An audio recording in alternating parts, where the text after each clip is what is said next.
There was a time when I was spending over $200 a week on groceries. I've been able to get that down to under $400 a month. Today I'm going to share with you 14 genius frugal grocery hacks to help you save money and beat inflation. Hi everybody, my name is Sara. Let's get started right away on those frugal hacks. First, prioritize. You have to understand that the amount of money that you would normally spend on groceries just isn't going to go as far today as it did 3, 4, 5 months ago. So you really have to go through and prioritize what the most important groceries on your list are. Do you need Doritos?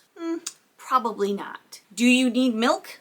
Probably. Bread? Maybe. You could make your own, but depending on the kind of person you are and the time you have available, it might be easier for you to just buy it. Understanding that you might only need 5 chicken breasts instead of 10 chicken breasts for that week. You might be able to use some other cheap meat, pork, maybe ground turkey, ground beef that's on sale instead of all of the chicken all of the time. Go through your list and make sure that the things that are the most important are at the top. Number 2, build a stockpile. If you find a sale and you can stock up on the things that your family normally eats, do it. If you have the extra money. If you can cut back somewhere else just to build up a little bit of extra money, then when you do see a sale on frozen vegetables and you have the space in your freezer, you can buy 10 bags and put those away. Building up a stockpile can really be important down the line. I do it because there's comfort for me in knowing that there's plenty of food. If we ever have run into any kind of financial issues or trouble, I know that there's food down there that we can use our imagination and probably eat quite a few meals on. The best time to start building a stockpile was months ago. The second best time is right now because we don't know what the economy is going to look like in the future. So why not use any extra money that you can find and scrape up to build up a stockpile today? Number 3, have a budget. Now this goes along with prioritizing what you want. If your budget is $200 a week, then prioritizing the things that you need first and then working your way down to the least important stuff but still wants is a great idea as long as it fits in the budget that you've created. Food is one of those things that people just spend so much money on. Half of the time, we probably have enough food in our cupboards to get by. So setting yourself a limit, setting yourself up a budget to help you understand that you just don't have the money to go over this budget will also help you to prioritize what you actually need. Next, use online shopping. Now, I gotta tell you, I've always been a fan of in-person shopping. I'm kind of a control freak when it comes to my groceries. It's just the way I am. I'm starting to get over that because I'm finding that online grocery shopping is convenient, it saves money, and it saves time. What I love about it is that you can add things to your online list and actually see a running total. This way, you can take things away that you've discovered aren't a priority if you reach the limit quicker than you'd hoped. And you can make sure that you just don't go over that budget. It's nice to be able to add things and take things away and play with the numbers and see what you've got and see what needs to happen in order to meet your grocery budget goal. Next, keep your meals simple. Most meals do not have to be complicated. You can have one main dish with a starch and a vegetable, and that's really all you need. Even better, if your family likes casseroles, you can use less meat and more healthy fillers and make that dinner last a little bit longer. Take it back to the comfort foods. I know this time of year in our neck of the woods, it's getting cold and snowy and wintry and icy. Those comfort foods, meatloaf, mashed potatoes, lasagna, casseroles, really do feel like my childhood. It gives us a nice warm filling meal that doesn't have to be super expensive. Even a nice pot roast. Right now this week at our local grocery store, roasts are buy one get one free. I mean, that's a pretty good deal. There's nothing like a good pot roast. Make sure that while you're keeping your meals simple, you're also planning your meals. That's pretty important when it comes to saving money and creating a list. Planning out your meals will help you know exactly what you're going to have, and don't stray from the list. Very important. Keep to the list. Stay strong. Don't order out pizza because you don't want to cook those chicken breasts. Do it anyway. If you are looking for a nice little free toolkit to help you with grocery shopping and meal planning, I'm going to leave a link below to my free meal planning kit to make your grocery shopping and meal planning a little bit more fun. Next, don't forget to skip meat sometimes. There are quite a few dishes that we love that are more of a one-pan dish that don't have any meat in it. One of my husband's favorites is pasta with broccoli and olive oil, garlic, a little bit of lemon, some fresh grated cheese on top.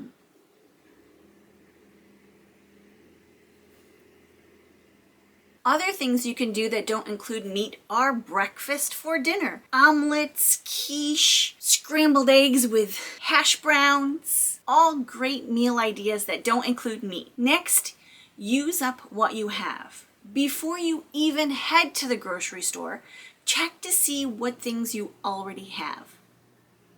That's the tractor. Why?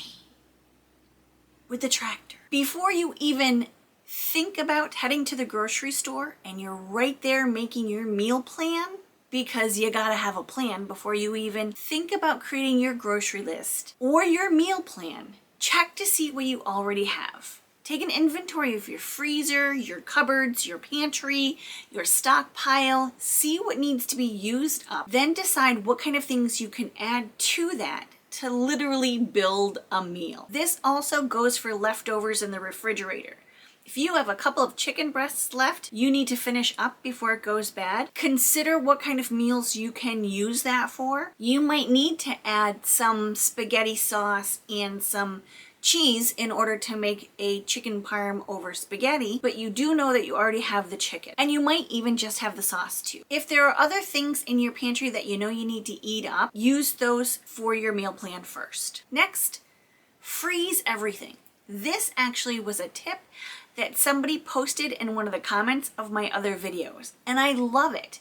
After the meal is over, if you have a large amount of something, freeze it. Put it in those meal containers and have your own TV dinners. Perfect example. You made lasagna, you've got lots left over, portion it out into single serving pieces and then freeze them as is. Another perfect example, we just had Thanksgiving. There seemed to be a lot of leftovers. So what I did was I cut up the turkey pretty small, added it to a container, added a dollop of mashed potatoes and a smidge of the leftover stuffing, covered it with gravy, and then froze it in the container. This way we can pull out a little turkey dinner every once in a while to eat if we need leftovers, or I can send them to program with my middle son. This way, nothing gets stuck in the way back of the refrigerator, forgotten about, and found weeks later with stuff growing on it. Next, consider buying in bulk. But this is something you have to be super careful about because not always is bulk better or cheaper. You have to do the cost comparison. If you're getting 3 big jars of spaghetti sauce from Costco, is it cheaper than buying them individually at Walmart? Really, take the time to do the math on these.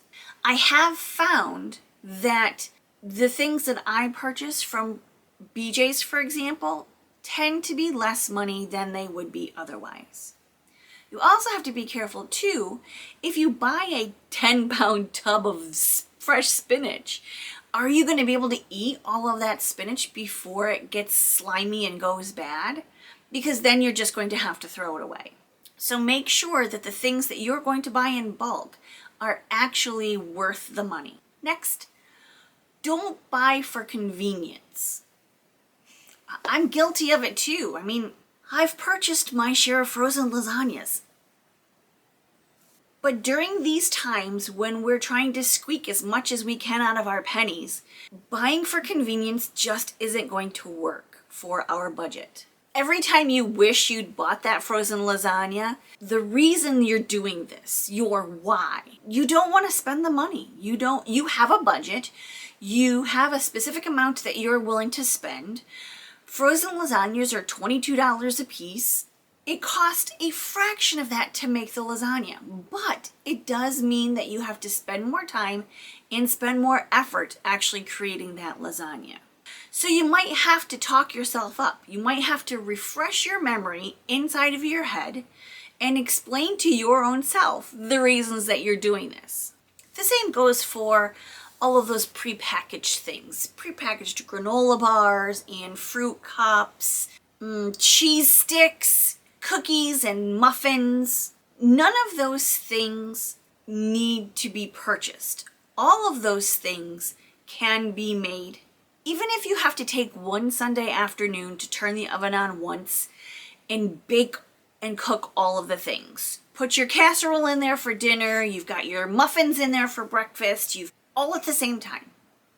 That way, it cuts back on the convenience foods, it cuts back on your grocery budget, it cuts back on the time that you need to do it another time.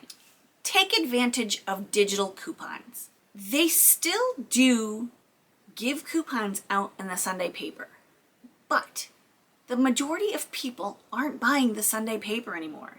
And it seems a little foolish to spend $7 on a Sunday paper for the coupons. If you're already getting the Sunday paper to read the paper itself, then having the coupons on hand is a bonus. But to just purchase the paper for the coupons seems like a steep price. Digital coupons work really well. Most grocery stores have apps, and in those apps they have a section for digital coupons. That really helps stack the savings. When you're looking for a sale and you stack it with a coupon, it really does save extra money. You can also still print coupons from coupons.com. That's still a thing. I know way back in the day when I was the queen of couponing and I was, they were doubling coupons and all of the extreme coupon budgeting shows were happening. So much fun. I became very friendly with printable coupons. They still exist, and I'm still planning on using them. Stack those with the digital coupons at the same time. BJ's actually will still send me coupons, which is great because they know the things that I normally buy, so they'll send me coupons. Consider taking just a few minutes and going into your grocery store's app and grabbing those digital coupons of things that you're going to buy anyway. Avoid stores at all costs unless you're intentionally going there to get your weekly, bi-weekly, or monthly groceries. The less you go into the store, the more money you're going to save on groceries. If you run out of something, make do, find a substitution, do something different, skip that meal. Do not, under any circumstances, go into the grocery store because it's very hard to go in for one thing and then come out with just one thing. I just stay home. I don't even go to the grocery store unless I absolutely need to go to the grocery store. We have a list on the refrigerator of the things that we run out of, and we make do until we get there, or we go without.